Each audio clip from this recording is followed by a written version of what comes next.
So creating content has become super popular, right? You see it all the time. A lot of people are creating content just with their regular everyday lives. And so it dawned on me to really start talking about how you can shift into a personal brand and also stress the importance of becoming a personal brand instead of niching for 2025. Now, when I mean personal brand, I mean you yourself, right? The individual, you are the brand. Now, this is new territory space for me because if you're not new here, you know that I was a niche creator for honestly all of my YouTube life.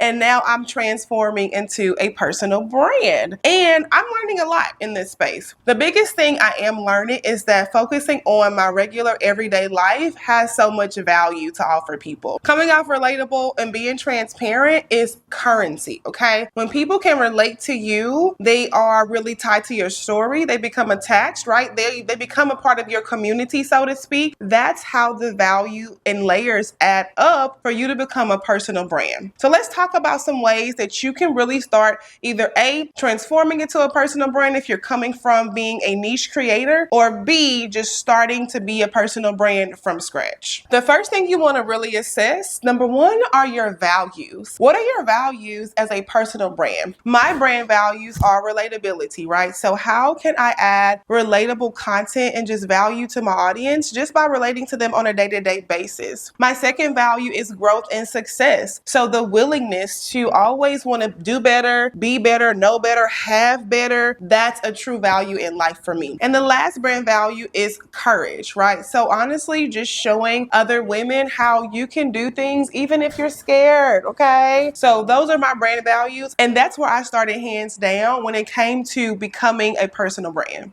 So, let's just say you have your values and you have a good idea of where to start. The next thing you want to do is start thinking about your everyday life and tie those values into your everyday life of living and then documenting the process. So when it comes to becoming a personal brand, think about documenting versus filming, right? If it comes to just like a mind shift, right? You have to think about how can you document your life versus just like filming something for the aesthetics. Once you kind of think on that level, it becomes easier to pick up that camera, show yourself making coffee, a point of view of your life, so to speak. And again, it ties into your audience focusing on you as the personal brand versus a niche. If content creation is something that's on your bucket list for 2025 and the foreseeable future, then you really want to start focusing on what can you bring to the table when it comes to showing your personal life, right? Like what can you bring as far as personality? Don't be afraid to show that quirkiness side. Don't be afraid to show that goofy side. Don't be afraid to show how giddy you get when it comes to talking about certain topics. Like that's something that can be valuable to other people. A lot of times people are curious to know if someone else is like them that they watch, right? So the content that they consume, they want to know like, oh my gosh, like I do this too. It starts to create that connection. You want to focus on building a connection as well when it comes to becoming a personal brand. So like my thing for me, and you guys know in my last video, my kind of like welcome back to YouTube, so to speak, I just started talking about leaving my sad girl era. That was number one, courage for me, because I never thought I would really be talking about something that was just so personal and private to me. But then I had to remember, like, I am here setting a tone for women who are in a certain space in their life to have courage to be audacious, be authentic, go after what they really want. And so that was how I kind of came into my own personal brand here on YouTube and just showing what that's like. I just moved to a new place, a new state, okay? So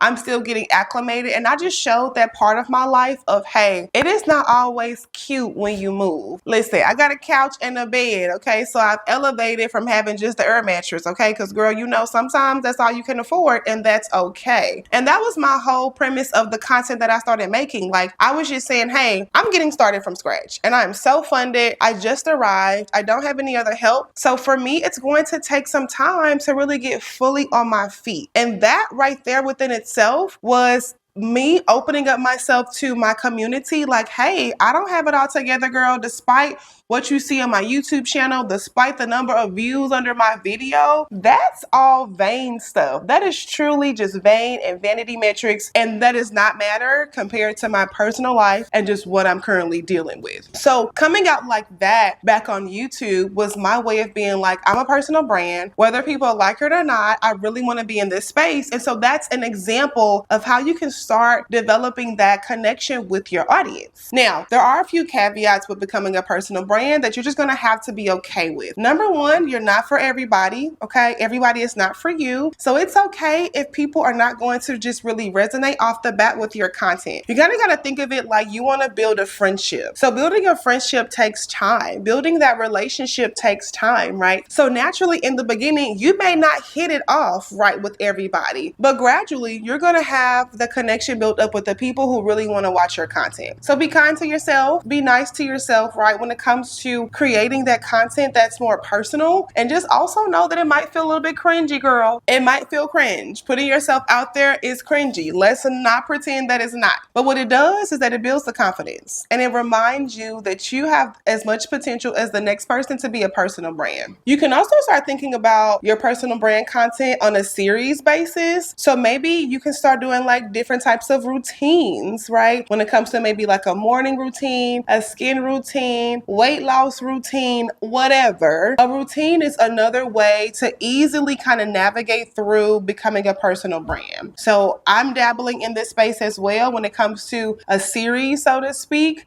Just getting my apartment together and what that routine looks like for me now that I'm in a new space, navigating through a new city and new waters. I'm learning all of this again, and I'm just trying to get used to it. It may be uncomfortable, okay? But, you know, we got to be uncomfortable for the growth to happen. So becoming a personal brand is something I think that you should prioritize for 2025, because number one, you get a chance to have so much more flexibility when it comes to the content you can create as a personal brand, right? You're not limited. I made this mistake, right, when it came to joining YouTube. And even though I just used the word mistake, I kind of want to take that back, because it really wasn't a mistake, because at the time YouTube was slightly different. At the time when I started filming YouTube videos, a lot of people were at home. So naturally, like filming myself going to coffee shops, maybe shopping, grocery hauls, things I just do normally wasn't really something I was doing freely, because we were just all confined in our homes due to what was going on in the world. So looking back, it gave me a good running start to be a YouTube creator, because I've always wanted to be on YouTube. But now, like, life happens and I've evolved. And that's one of the biggest things too I want you to take away, is that don't be afraid to pivot. Pivoting is going to be tough. It is tough for me now, coming from a niche into a personal brand. I'm not even gonna hold you. It's been a difficult time. And even though I still want to have content related to a certain type of niche or whatever, like, you know, online e-commerce, I still can apply that to my content. But that's not only what I do and live in my life. I don't eat, sleep, and breathe online commerce. I have a social life. I have friends. I like to shop. I like to go out to eat. I like to get my nails done. Like, that's a part of me being a personal brand.